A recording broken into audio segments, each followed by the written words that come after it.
Hey YouTube, how's it going? Kevin Cleary here with a knife video. And today I want to talk with you a little bit about a firefighter knife, or maybe even just a first responder's knife in general. Specifically though, I want to focus on firefighters. And I've got a couple of examples here of knives, tools that, you know, maybe you could consider, you know, having a bit of a firefighter type theme to them, or at least a first responders. This Gerber, hold on, I'm failing to get it deployed there.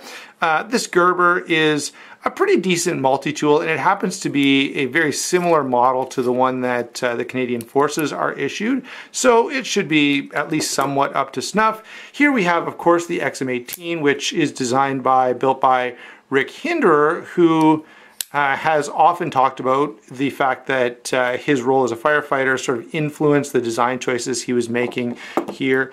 And over here we have the Rake Knives Rescue Tool.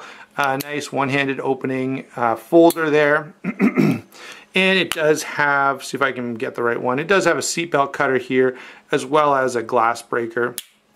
So all of these could be somewhat suited, and you guys know in my bunker gear I do carry a Leatherman OHT. I don't have it here because it's at the fire hall in my bunker gear.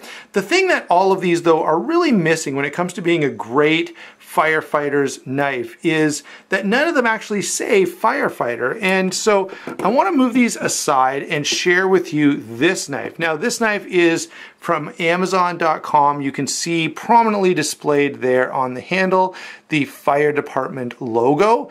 And you know, all of those other tools that I showed you are clearly lacking that logo, making them a little less than what they could be. This knife also says firefighter here on the blade, as well as Tac Force, which is the company that makes this guy. And so, you know, when it comes to a firefighter knife, you know, it's important to have something that, you know, with the black and red styling here is going to, you know, kind of match the truck, so long as you're not in one of those departments that uses yellow or white trucks or something like that. And so a knife that matches the truck, that's going to be kind of important. As well as the logo here letting you know very clearly that this is a knife designed for firefighters. The aluminum glass breaker is an interesting choice considering the lightweight and fairly soft nature of aluminum. Seems like there could be other choices available there, but maybe they were trying to go for, you know, sort of high speed, low drag, to borrow a phrase from our good friend Nick Shabazz. Tanto blade shape here in a stainless steel that no one has ever heard of. And again, it says firefighter right on there. You can see the grind is a little uneven, but you know, that doesn't really matter because, you know, when you're a firefighter, you're more concerned about the performance and having a blade that you could really, you know, jam into something and pry on something or whatever else you may need to do. Cut a seatbelt. You know, the serrations might help a little with cutting a seatbelt. There is a strap cutter down at this end. The problem I've discovered with this strap cutter is it's not terribly sharp. So maybe you could use this as like sort of a hook to help hook this onto your bunker gear. The other interesting thing about this is the lockup is not 100% reliable. So sometimes it locks up pretty well.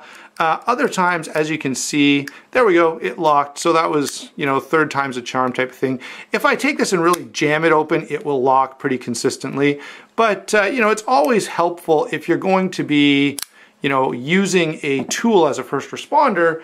You know, the safety factor isn't as big, okay? Because if you do happen to close this knife on your fingers, you've got other medically trained personnel right there with you. So seems like a good choice. If you're gonna make a knife that doesn't lock consistently, at least make it for firefighters so that there's gonna be other people around, usually police and paramedics and stuff like that, who could help you out if that blade does happen to close on your hands. And hopefully, you know, you're wearing firefighter gloves anyway, and so you'll only cut your glove and need to replace it rather than actually need to do any stitching or anything on your fingers there.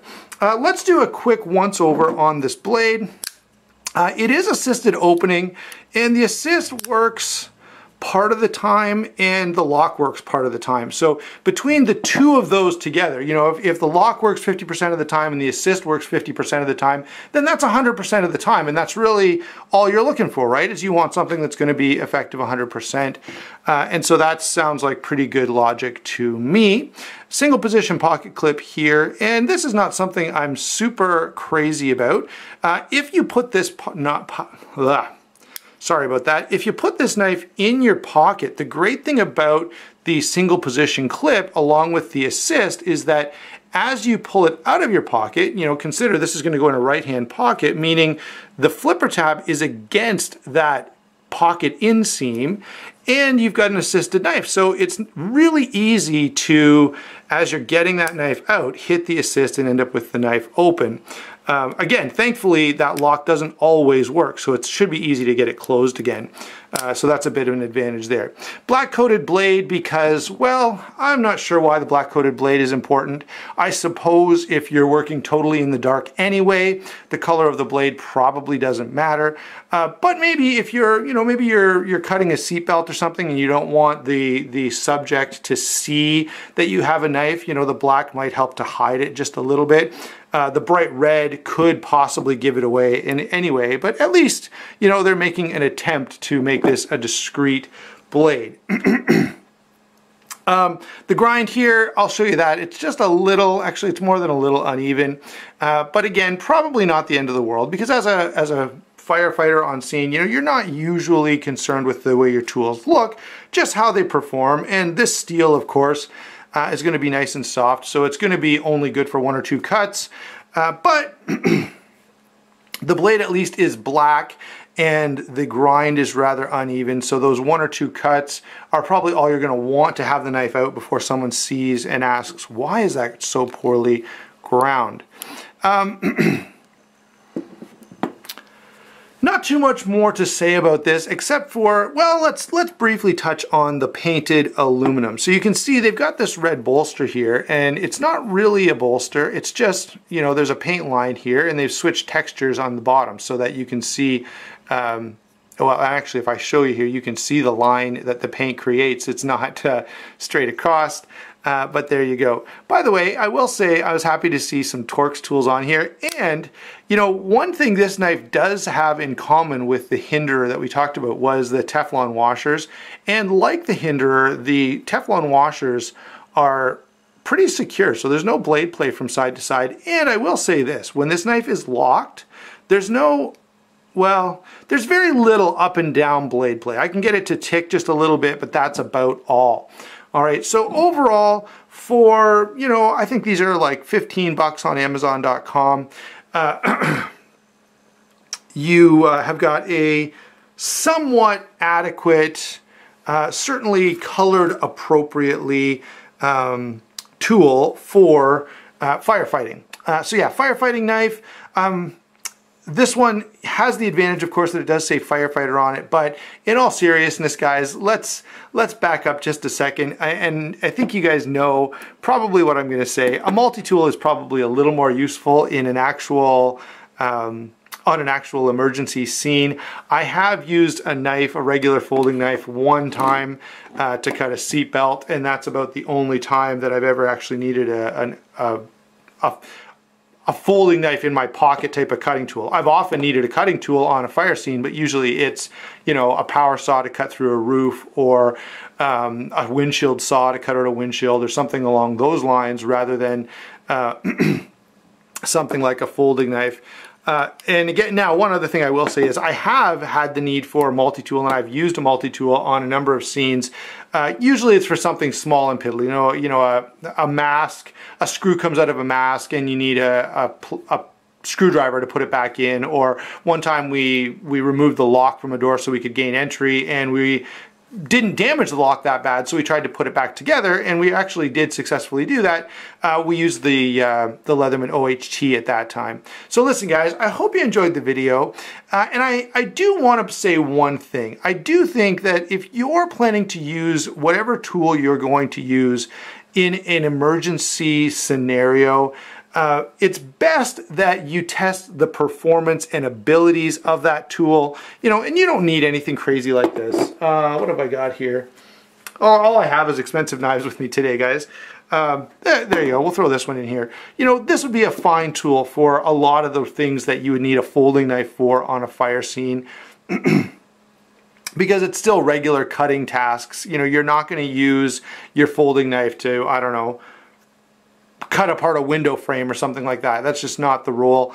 And so in reality, just a decent folding knife is going to be more than adequate most of the time. I will say this, I think a folding knife, one thing that's important is I have heard of a couple of accidents where no one that responded to the accident initially, so that is other drivers around, no one had any kind of cutting tool to cut the seatbelt off of a subject, and the person subsequently burned to death in their car. So I do think there's a legitimate role for carrying a folding knife and for most people to have one, or at the very least a rescue me, which really is a helpful tool in an accident. If you don't know what a rescue me is, please check the link down below. I'll throw it in there too. I'll throw an Amazon link down there because they are a worthwhile tool. Anyway, hope you enjoyed the video. I wanted to share this with you guys. This knife, the way this actually happened is a friend of mine saw, I don't know what he was ordering on Amazon, I can't remember now, but this popped up as one of those things you could add to your order for like $5 or $10. And he went ahead and added it and said, hey, I'll show this to Kevin and see if he wants to do a review of it or share it a little bit. And so I thought I'd just make this fun video putting out there some of the weak points of knives that are often, how would I say this, that are marketed as some kind of first responder knife. And a general rule is if the knife has to put on it, you know, Navy SEAL knife or firefighter knife or police officer knife or something like that, yeah, it's probably one to avoid. I guess there could be some exceptions out there, but none of them spring to mind. Hope you enjoyed the video. Hope it was good for a little bit of a laugh.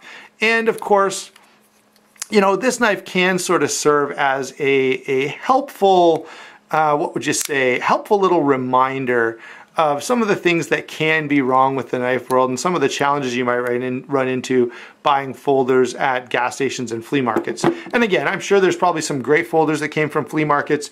This just doesn't happen to be one of them. Thanks for watching. Don't forget to like and subscribe, and we will talk to you soon.